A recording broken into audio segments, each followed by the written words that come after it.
안녕하세요, 터프터프입니다. 드디어 날씨가 꽤 추워졌습니다. 그래서 오늘은 동계 준비를 위한 코스 관리 포인트와 겨울철 잔디가 고사하는 원인과 대책에 대하여 알아볼 건데 터프심님과 이 자리를 함께 하겠습니다. 터프심님, 오늘도 초대에 응해주셔서 감사합니다. 이 콘텐츠의 제목이 동계 준비를 위한 코스 관리 포인트인데 여기에 대하여 한 말씀 부탁드리겠습니다. 시청자 여러분 안녕하세요. 터프심입니다. 요즘은 옷을 많이 껴입어야만 하는 시기로 잔디도 움츠러드는 시기입니다. 잔디도 동계 기간을 잘 보내야 이듬해 잔디의 그린업을 이상 없이 할 수 있습니다. 먼저 겨울에 접어들게 되면 한지형 잔디와 난지형 잔디의 휴면 상태가 점 차이가 나는데 이 차이는 겨울에 발생할 수 있는 건조해와 깊은 관련이 있습니다. 한지형 잔디의 경우 겨울에 휴면에 들어가 있는 것처럼 보이지만 관부 및 줄기는 살아 있습니다. 완전히 휴면에 들어가지 않은 상태로 이걸 반휴면 상태라 하죠. 그러므로 겨울 동안에도 살아있는 조직에는 수분이 어느 정도 유지되어야 건조 피해를 막을 수 있습니다. 특히 동계 기간에 낮 온도가 영상으로 올라가고 표토층이 마를 경우 월동 조직이 같이 말라 피해를 입는 경우가 있습니다. 구체적으로 초종별로는 벤트그래스가 건조해에 가장 약하고 다음으로 켄터키 블루그래스와 한국잔디 순입니다. 벤트그래스의 경우 포복경 생장을 하기 때문에 월동 조직이 표토층에 있습니다. 그만큼 마르기 쉽다는 이야기죠.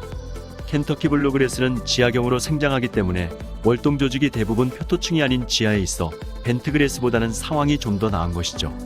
마지막으로 한국잔디는 건조 피해가 잘 발생하지 않는데 포복경과 지하경으로 생장하고 원래 유전적으로 건조해에 강한 측면이 있습니다. 그러므로 그린의 건조 피해가 발생할 가능성이 크므로 시기적절하게 관수를 실시할 필요가 있습니다. 앞서 말씀드렸듯이 동계 기간 중 낮 온도가 영상으로 유지되면서 바람이 많이 불 때 표토층이 빠르게 건조해질 수 있습니다. 바람은 토양의 수분 포텐셜을 빼앗아가는 역할을 하죠. 시기는 12월 중하순과 해빙기인 2월 중순쯤이 되겠죠. 그러므로 12월 중하순 이후부터 그리고 2월 중순 이후 3월과 4월까지 그린의 건조 상태를 파악하여 관수를 실시하여야 합니다. 추가적으로 수분 이탈을 막는 방법으로는 잔디가 휴면에 들어가기 전 지속적인 배토를 실시하여 잔디의 관부 위치를 낮추어 보호해주면 좋으며 피복을 실시하여 수분을 유지하게 하는 것입니다.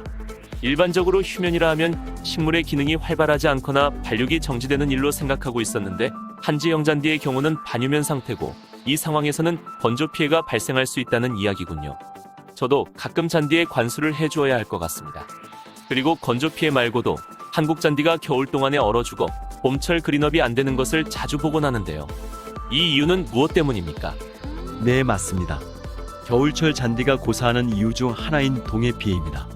주로 한국 잔디의 동해 피해가 많이 발생하는데 한국 잔디는 한지형 잔디에 비하여 동해에 대한 내성이 낮다고 볼 수 있습니다.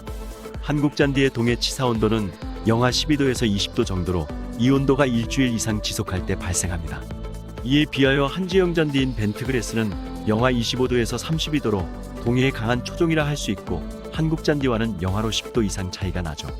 한국의 겨울철 최저 온도는 섭씨 10도 이하로 떨어지는 경우가 있으나 지속기간이 일주일이 되는 경우는 드물죠.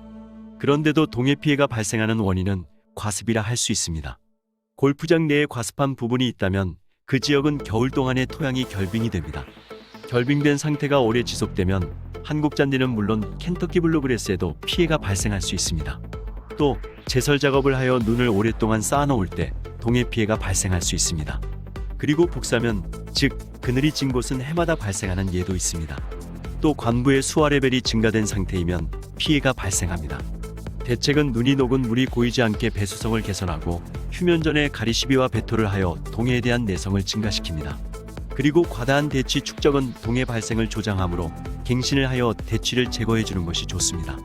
과습한 조건에서는 한지형 잔디인 켄터키 블루그래스에도 동해 피해가 발생할 수 있군요.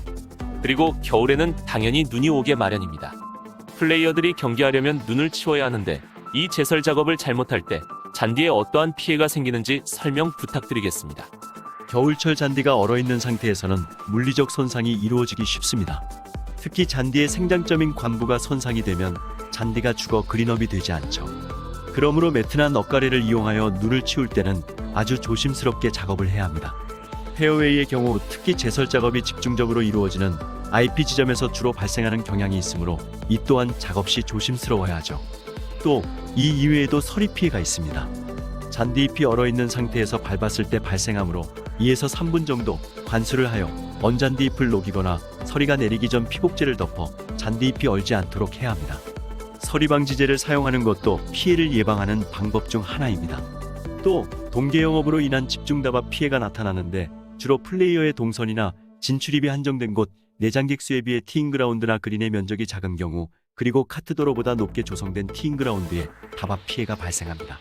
그리고 만약 티잉그라운드가 한국 잔디로 조성되어 있으면 켄터키 블루그래스로 조성된 것보다 피해가 크게 나타나죠. 이럴 때는 경기에 영향을 미치지 않는 범위에서 동선을 분산시키는 방법으로 운영하여야 합니다. 그럼 마지막으로 동계 기간이 지난 후 봄철이 다가올 때쯤에 무난하게 그린업을 시키기 위해서는 따로 주의할 사항이나 작업이 있나요? 동계 기간이 지난 후 봄철 스위핑과 병행하여 버티컨 모잉을 하는 경우가 많이 있습니다. 이때도 주의해야 하는 것이 있는데요. 너무 과도하게 버티컷 작업을 하면 잔디의 관부나 런너 등의 휴면 조직이 손상되고 수분 유실이 발생하여 그린업에 문제가 발생할 수 있습니다. 그러므로 버티컷 모잉보다는 초벌 깎기를 약간 낮게 한 후 스위핑 작업을 하는 것을 추천드립니다. 이럴 경우 고엽들이 제거되어 미관상 보기가 좋아지게 되며 자연스레 잔디 캐노피가 없어지므로 햇볕이 토양에 더 많이 닿을 수 있습니다. 그러면 표토층의 온도 상승 효과가 있어 그린업이 더 빠르게 진행될 수 있습니다. 지금까지 동계 준비를 위한 코스 관리 포인트에 대하여 터프심님의 말씀을 들어보았습니다. 정말 감사드립니다. 동계 기간에도 골프장에서는 이렇게 많은 일이 일어나는지 몰랐습니다. 정말 코스 관리는 쉽지가 않다는 생각이 드는군요. 시청자분들도 이 영상과 함께 겨울 따뜻하게 보내시기 바라겠습니다. 어떻게 도움이 되셨나요? 도움이 되셨다면 구독, 좋아요, 알람 설정 부탁드리겠습니다. 이상 터프터프였습니다.